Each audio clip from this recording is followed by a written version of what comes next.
ನೋಡಪ್ಪ ಈ ಥರ ಆಗೈತಿ ಇದು. ಎಷ್ಟು ಕುಂದಿರ್ಸ್ಯಾರ ಈಗ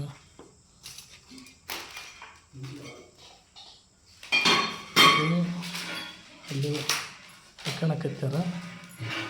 ಇದೆಲ್ಲ ಕ್ಲೋಸ್ ಆಗೈತೆ. ಕಂಪ್ಲೀಟ್ ಇದು ಹಾಲ್ ಹಾಕ್ಯಾರ. ರೂಮ್ ಕಂಪ್ಲೀಟ್ ಆಗೈತಿ. ರೂಮ್ ಕಂಪ್ಲೀಟ್ ಆಯ್ತು. ಈಗ ಇಲ್ಲಿ ಏನೈತಲ್ಲ ವೈಟ್ ಹಾಕಿಬಿಡ್ತಾನೆ. ಇಲ್ಲಿ ವೈಟ್ ಹಾಕಿಂದ ಮ್ಯಾಚ್ ಆಗುತ್ತೆ.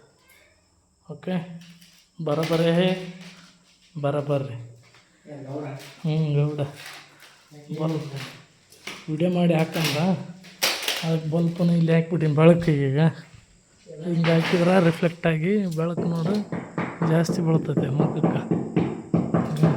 ಕೆಲಸ ಮಾಡೋಕ್ಕೂ ಅನುಕೂಲ ಆಗೈತೆ. ಈಗ ಅದಕ್ಕೆ ಇಲ್ಲಿ ಕಟ್ಟಿನಿ. ಈಗ ಸದ್ಯಕ್ಕೆ ಆ್ಯಕ್ಚುಲಿ ನಾವೇನು ಮಾಡ್ಬೇಕು, ಅದನ್ನ ಬಲ್ಪ್ನ ಇಲ್ಲಿ ತಗಡಿಗೆ ಬೇಕಾದ್ರೆ ಹಿಂಗೆ ಮಕ್ಕ ಮಾಡಿ ಡೋರಿಗೆ ಮಕ್ಕ ಮಾಡಿ ಕಟ್ಟಿಬಿಟ್ರೆ ಮಸ್ತಾಗತ್ತೆ. ಇನ್ನು ಚಲೋ ಕೆಲಸ.